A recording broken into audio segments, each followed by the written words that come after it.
autopsia dice barotrauma, pero esto es lo que me dice a mí el patólogo, yo tengo que explicarlo. Entonces se le insufló más aire del que debía porque los tejidos Carmelo, se rompen porque no resisten. Pero el barotrauma, ¿qué es?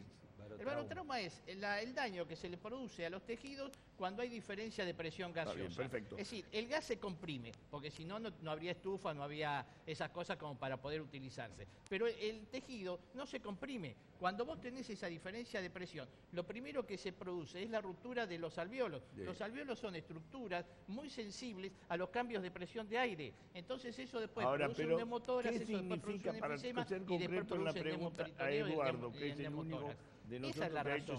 Pero no hay otra. Carmelo, ahora, ¿qué significa eso para vos? Lo que significa es que cuando para vos entró un aire inadecuado. Pero acá caben dos cosas. Yo le pudo haber dado aire y eso pudo haber provocado la ruptura de la pared del esófago y del estómago. Pero ¿qué ocurrió? Cuando eso se desatura, porque no hay oxigenación en los tejidos, el endoscopista saca el endoscopio para provocar que se empiecen las maniobras de reanimación. Esa maniobra de reanimación incluye, en primera medida, una intubación para que se pueda dar una reanimación efectiva. Pero después van la compresión torácica y va la utilización de un aparato que es de reanimación manual que se llama AMBU. El AMBU ingresa aire. Si yo tengo algo perforado o algo roto, ingreso más aire. Entonces eso va dañando más aún lo que ya estaba dañado en principio. Esto es lo que nosotros tenemos que entender. Acá pudo haber algo concurrente, es raro, un fenómeno poco frecuente, un fenómeno imposible que normalmente se pueda suceder, pero sucedió. Yo estoy mandando aire en el lugar donde no tiene que haber aire. Entonces vos me decís, a ver, nosotros no somos magos, en eso estamos de acuerdo, hacemos ciencia médica probada por otros y técnicamente avalada por las asociaciones correspondientes. Yo digo, acá ¿qué había que hacer? Una traqueostomía. ¿Por qué? Porque era la única forma que se le pudiera dar oxígeno a la persona. Pero ¿cómo voy a saber yo que haciendo una traqueostomía era el resultado más óptimo y no todo lo demás que es lo que se usa habitualmente, que son la reanimación cardiopulmonar? Pero esto lo sabés vos si sos médico. No, pero yo no soy mago. Digo que en este caso, la utilización del AMBU o cualquier elemento que hubiera provocado darle aire o insuflarle aire externo seguía provocando mayor daño. Entonces lo que había que hacer era una traqueotomía, era que abrirla, hacer una incisión en la tráquea directamente para que se pudiera respirar. Ahora, ¿por qué no lo hicieron? Porque en 3 minutos la paciente se fue. ¿No se puede hacer una traqueotomía en 3 minutos? No, porque, uno lo puede hacer cuando ve que hay aire, pero vos, hay algo que no lo puede esperame un segundo, Carmelo. Eduardo, ¿vos coincidís con eso que había que haber hecho una traqueotomía en un acto desesperado? Es una de las cosas que se puede hacer si no podés intubarla.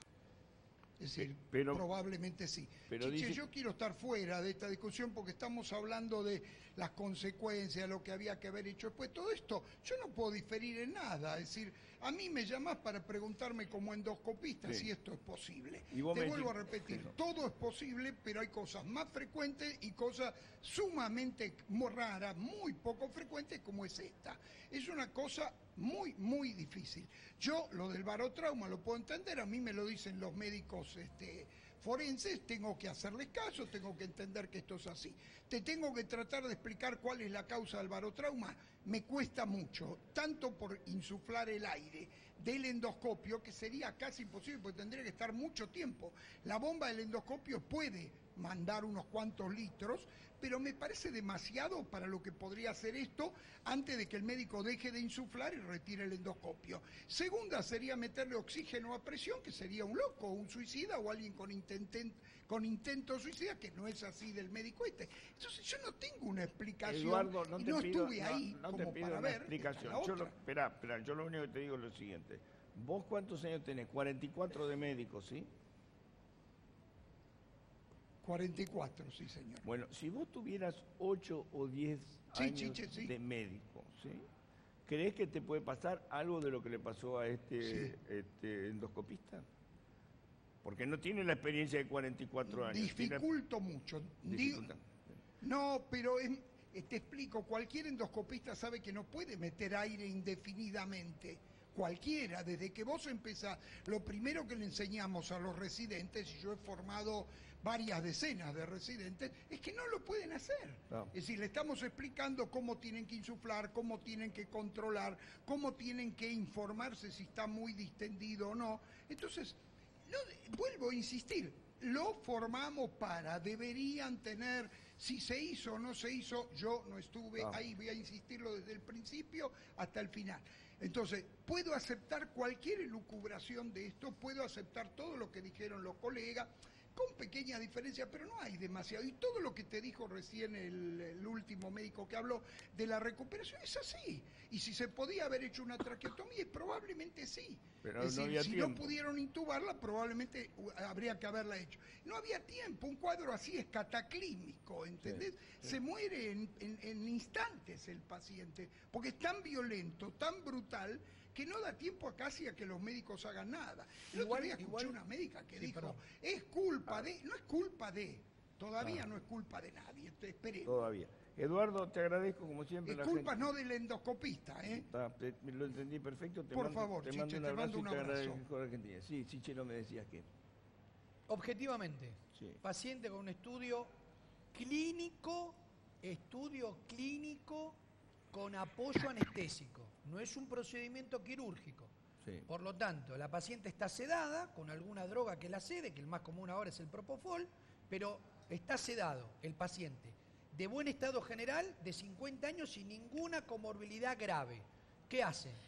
El endoscopista, en este caso, le hace la endoscopía y el anestesiólogo dice, algo pasó, está desaturando y aumentó la frecuencia cardíaca. ¿Qué es lo primero que hace? Acá, en Sri Lanka, en Nueva York o en Belgrado. Le pone la máscara y lo ventila a mano, no se intuba al paciente, porque el paciente es un paciente joven que no tiene ninguna otra concausa. ¿Intentaron intubarla? No, primero le ponen el ambú con la máscara de oxígeno y le dan oxígeno para que cambie la saturación y vea si la frecuencia cardíaca cambia. Si no, la segunda maniobra es intubarlo. Pero no es que los pacientes se los intuban en el momento.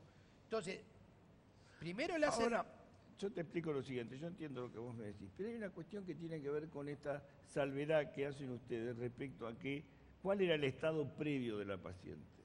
Aparentemente no tenía ninguna comorbilidad grave, que siempre como hacen los anestesiólogos, se llama ASA, que es un sistema de puntuación de un ASA 1 a un ASA 4, que es la gravedad que puede tener de hacerse otro procedimiento. Pero pregunto, durante varios días, porque ella tenía previsto para el día miércoles la realización de la endoscopía vía ambulatoria y sin embargo tuvo que internarse el lunes. Sí, porque tenía dolor. Algo le pasó. Algo le pasó, sí. Pero el primero que nos dijo eso fue el doctor Santamaría, que fue el primero que dijo, acá había edema en páncreas, creo, y en estómago. O sea que había aparecido eso. Por eso está ahí el doctor Claudio, que lo voy a ver cosas.